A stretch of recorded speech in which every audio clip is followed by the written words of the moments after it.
Alexander Skarsgård, welcome to the show. Real pleasure to have you. Thank you. You're about to enter into the world of espionage. It's a new TV series. It's called The Little Drummer Girl. Tell us about the character that you're playing. I play Gadi Becker, who's an Israeli intelligence officer. The show takes place in 1979, and you first meet him. You're introduced to the character through the eyes of Florence Pugh's character, Charlie. She's on vacation in Greece with her friends, and there's this mysterious man who's just kind of around the beach when they're there, and the restaurant when he just happens to be around the same, kind of in the vicinity, and they strike up a conversation, and they kind of hit it off, and what she thinks will be a little Hollywood romance, a little fling, ends up being something completely different because his intentions are not what she thinks initially. He is, again, an Israeli intelligence officer, and he has, with his team, studied her for many months and chosen her to be a mole to plant into this cell, Palestinian cell that they're trying to infiltrate.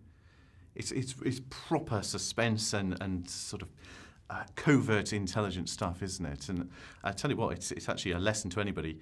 Don't get involved with anybody on holiday. That's the moral of the story. Isn't it? Yeah. Yeah, you see that nice girl on the beach, yeah, don't approach her, she could be anything, or the nice guy on the beach, Yeah. don't approach him. Don't talk to people on the beach, guys. Avoid it. It's not the first John le Carré novel to be turned into a TV series. We recently had Tom Hiddleston doing The Night Manager. When he did that, the inevitable happened. Are you ready for the Bond rumours?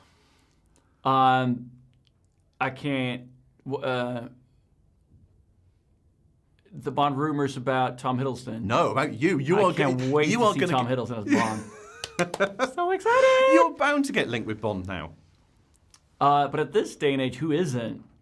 Right? It feels like, well, and they just started shooting with Daniel Craig, right? They're about to start, right? So, and I think he's terrific. So, go Daniel. And if not, Tom. And if not, Alexander. Yeah. I would love to see you. I think you'd be brilliant, thank actually. you. I appreciate that. Let's talk a little bit about the costumes that you get to wear, because it's set at a very particular time. It's 79, which, it's funny, because when you look at the clothing for it, it does feel such a long time ago. It wasn't really. We were both born. Right. Did it feel sort of strange to you to be getting into that gear? Oh, I loved it. And I also love the fact that because he plays a character within, it's like a character within the show,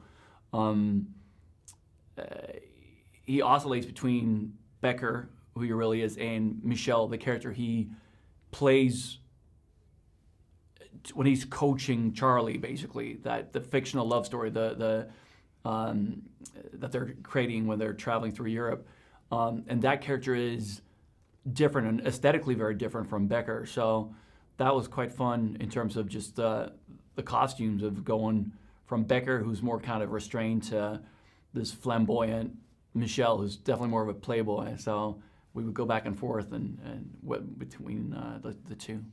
It is a fantastic cast, an ensemble cast. It's very Downton Abbey in the way that the names come up in the credits. Everybody's alphabetical, apart from you. You're at the top, which you would be. Is it a great crew to work with, though? Is it a good cast? Extraordinary. I've known Michael Shannon for many years, and we're friends. We actually were in a movie together, one of the first movies I did in the States, but we didn't really have any scenes together. So this was, I was very excited to finally work with him. Again, having known him for a long time and been a huge fan of his work, he's one of the greatest actors we have. So that was such a treat. I had seen Lady Macbeth, and I was blown away by Flo's performance. But I didn't know her personally. But it took about 3 seconds to fall in love with her. She is just the most extraordinary girl. I think she's going to be a huge star after this. Yeah, she's going to get very annoying. She's going to get very annoying when she realizes how incredible she is. We talked a little bit about the beach romance. when you are coaching her, one of the places you take her is the Acropolis. I can't say it. The Acropolis, yeah. Thank you. You're welcome. You take her to the apocalypse. Yeah. Yeah, that's what I always want to say. Well, kind of metaphorically, I do. Yeah, true.